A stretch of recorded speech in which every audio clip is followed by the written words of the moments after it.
നമുക്കൊരു കല്യാണം ഉണ്ടായിരുന്നു കേട്ടോ. ഇക്കയുടെ കൂട്ടുകാരൻ്റെ ആണ്. അപ്പോൾ നമ്മുടെ ഇവിടെ അടുത്തുള്ള അമ്പലത്തിൽ വെച്ചിട്ടായിരുന്നു കല്യാണം. അങ്ങനെ നമ്മൾ പോകാൻ വേണ്ടിയിട്ട് ഇറങ്ങിയതാണ് കേട്ടോ. കല്യാണത്തിന് ഇടാൻ പറ്റിയ ഡ്രസ്സൊന്നും നാട്ടിൽ നിന്ന് കൊണ്ടുവന്നിട്ടുണ്ടായിരുന്നില്ല. അങ്ങനെ ഇവിടുത്തെ അലമാരിലൊന്ന് പരതുമ്പോഴാണ് ഈ ഒരു ഡ്രസ്സ് കിട്ടുന്നത്.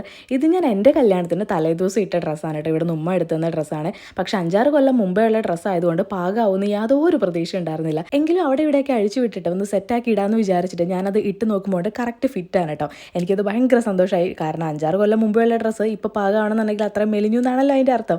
എന്തായാലും ഒത്തിരി സന്തോഷമായി. ചെറിയൊരു കാര്യമാണ്, പക്ഷേ എനിക്കത് വലിയ കാര്യമാണ് കേട്ടോ. അങ്ങനെ നമ്മൾ ഇവിടെ വന്നു, ബ്രൈഡിനെയും ഗ്രൂമിനെയും കണ്ടു, അവരോട് സംസാരിച്ചു. പിന്നെ ഫോട്ടോസ് കാര്യങ്ങളൊക്കെ എടുത്തു. പിന്നെ ഇക്കയുടെ വേറെ ഫ്രണ്ട്സൊക്കെ വന്നിട്ടുണ്ടായിരുന്നു, അവരുടെ അടുത്തൊക്കെ സംസാരിക്കുന്നുണ്ടായിരുന്നു. പിന്നെ നമ്മൾ ഫൈനലായിട്ട് ഫുഡ് കഴിക്കാൻ വേണ്ടിയിട്ട് പോകുന്നതാണ് കേട്ടോ.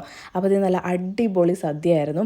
നന്നായിട്ട് കഴിച്ചു കേട്ടോ, നല്ല രുചിയുണ്ടായിരുന്നു. പിന്നെ ഏറ്റവും ലാസ്റ്റ് ആ കഴിച്ച ഇലയിൽ തന്നെ പായസം ഇട്ടിട്ട് അതിൻ്റെ കൂടെ പപ്പടം കൂടെ പൊടിച്ചിട്ടിട്ട് നല്ല അടിപൊളിയായിട്ട് കഴിച്ചു കേട്ടോ. അപ്പോൾ ഇന്നത്തെ വീഡിയോ ഇത്രയുള്ളേ.